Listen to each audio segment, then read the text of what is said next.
Caríssimos irmãos e irmãs, hoje então as leituras vão falar sobre a lei, né? Mais uma vez vamos refletir. Por que a lei? Não era necessário a lei. Quando o homem tinha já iluminado pelo Espírito o que é correto, o que não é correto. Com o pecado, a nossa razão ficou obscurecida. O homem perdeu um pouco o sentido. Por isso Deus teve que dar as leis, para nos ajudar a seguir o caminho. Então a lei é como se fosse uma ajuda para nós nos configurarmos a Cristo, né? E é o que está falando em Deuteronômio. Agora, Israel, ouve as leis e os decretos que eu vos ensino a cumprir. E entreis na posse da terra prometida. Eis que vos ensinei leis e decretos, conforme o Senhor Deus me ordenou. Vós os guardareis, poreis em prática, porque neles está a vossa sabedoria e inteligência perante os povos. É um privilégio. O Criador dá para nós um manual de instrução. Poucos povos têm isso, né? Na verdade, os que não têm, estão à deriva, perdidos, não chegam a lugar nenhum. Pois qual é a grande nação cujos deuses lhes são tão próximos? A providência divina. Antes de Cristo, nós tínhamos, Papa Bento fala de duas asas. A razão foi preparada com os gregos e a fé com os judeus. Mas nos gregos, quando falava de Deus, os mais famosos, Aristóteles, eles não conseguiam imaginar um Deus providente, um Deus que amasse, que agisse na nossa vida. Vou dar um exemplo. Aristóteles, acompanha o raciocínio comigo. Ele dizia assim: o que nós temos de melhor que os animais? O intelecto.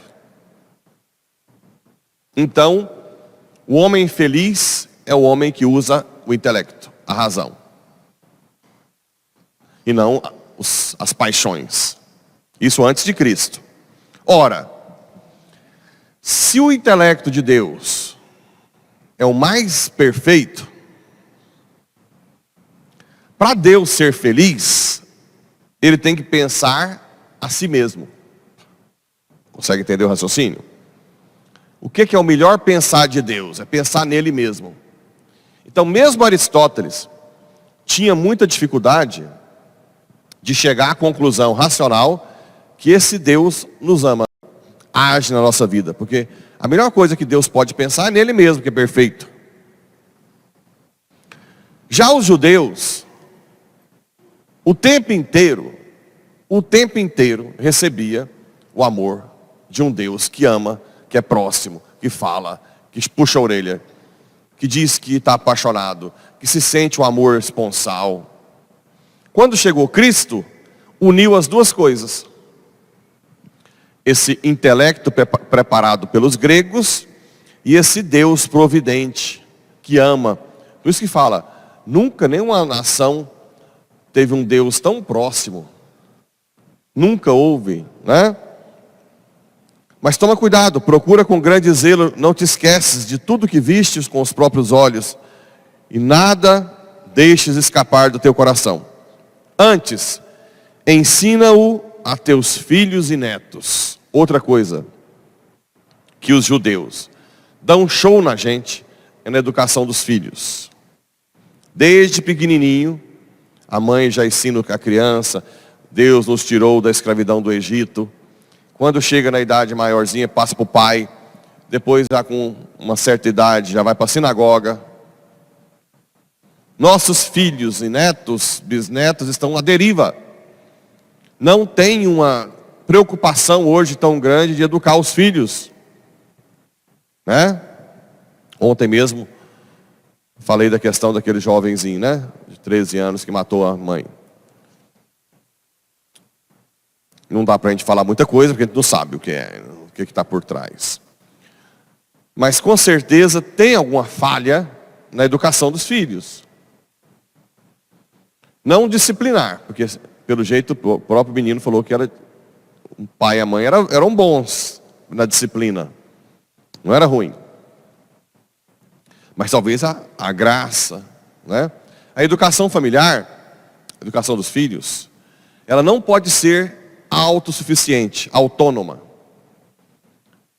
Vocês têm que rezar o tempo inteiro para que Deus haja no filho. Senhor, vá o que eu não consigo, me dá sabedoria, que o meu olhar seja o teu, que o meu toque seja o teu, que a minha vida seja tua, que as palavras que eu vou corrigir agora sejam pela tua graça, que fiquem no coração dele, que no meio da disciplina ele sinta o meu amor. Precisa depender, essa dependência de Deus, gente. Quanto mais vocês praticarem a dependência de Deus, mais seguro é a vida nesse mundo. Você pode ser a melhor cozinheira do mundo, mas coloca, Senhor, sem ti eu não quero cozinhar. Sem a tua graça eu não sou capaz. Pode ser o melhor médico do mundo. Senhor, eu quero atender cada um com a tua graça. Eu não quero fazer cirurgia sem ti. Quero educar os filhos com a tua graça. Eu quero amar meu pai e minha mãe com o teu amor. Quero amar minha esposa com o teu amor. Quero amar meu esposo com o teu amor. Não vivam sem ser dependentes de Deus, né? E depois no Evangelho, aquela passagem que eu sempre tenho explicado, não vim abolir a leis, mas dar-lhes pleno cumprimento. Qual é o pleno cumprimento da lei? O amor. O amor. Você não precisa de muita lei se você ama alguém. A lei é para quem não ama, não é? Se você ama e porá, você não vai quebrar placa de sinalização, não é? Fazer vandalismo. Antigamente, na minha época, tinha um orelhão, né? Que eles destruíam os orelhões. Olha que ideia. Você está ali para você usar, é um vândalo, destruir. Tanta coisa pública, praças pichadas ou destruídas, arrancar as coisas. Se você ama, não precisa de lei. Se você ama a pessoa, você não vai roubar, matar. O amor é a plenitude da lei. Além disso, uma lei mal feita, ela pode criar mais problemas, né? Na prática. Quem corrige a aplicação da lei é o amor. Já citei várias vezes. Se a lei é fechar a igreja às 18 horas, e chega um coitadinho aí que veio com um pneu furado, que queria vir na igreja, e alguém está fechando a igreja e vê. Eu queria. Tem duas opções. A lei aplicada mal feito. Não, senhor, sinto muito. Agora está fechando. Né? Agora, o que o amor pode fazer? Olha, o senhor quer ficar aí, eu posso esperar um pouco. Ou então vou ligar para fulano que mora aqui perto. Fica aí um pouquinho, certo? A lei, o amor corrige uma lei na aplicação.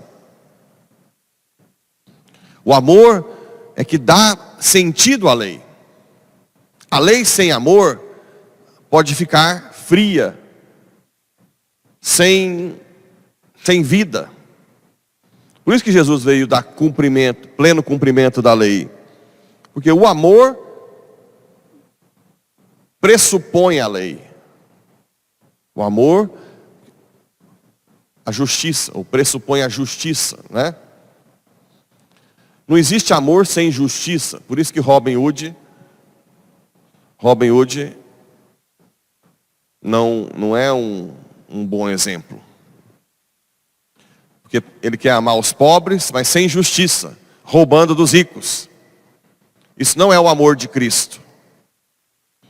Sem terra que invade a terra também não é um bom exemplo, né? Por isso que a gente vai vendo que porque por trás tá um monte de corrupção e gente não tem. O bom exemplo é que você ame, mas que pressuponha a justiça.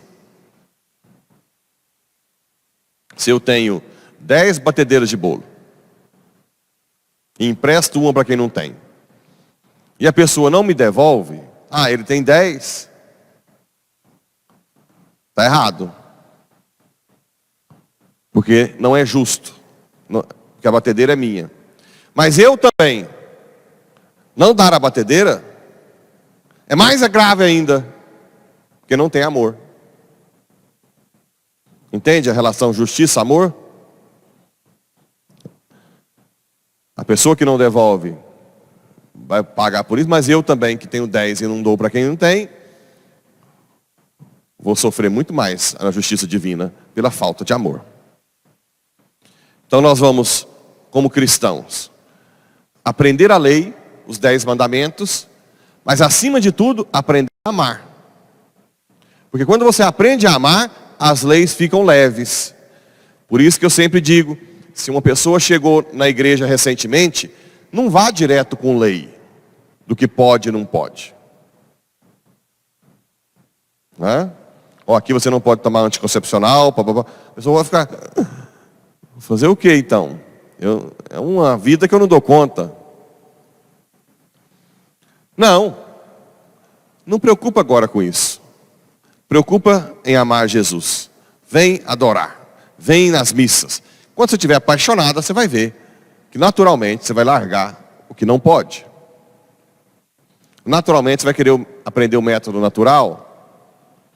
Naturalmente você vai querer ser fiel no casamento. Naturalmente.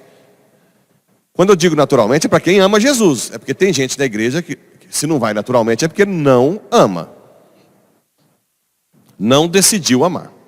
Então que o Espírito Santo nos dê a graça de cumprir a lei de Deus no amor.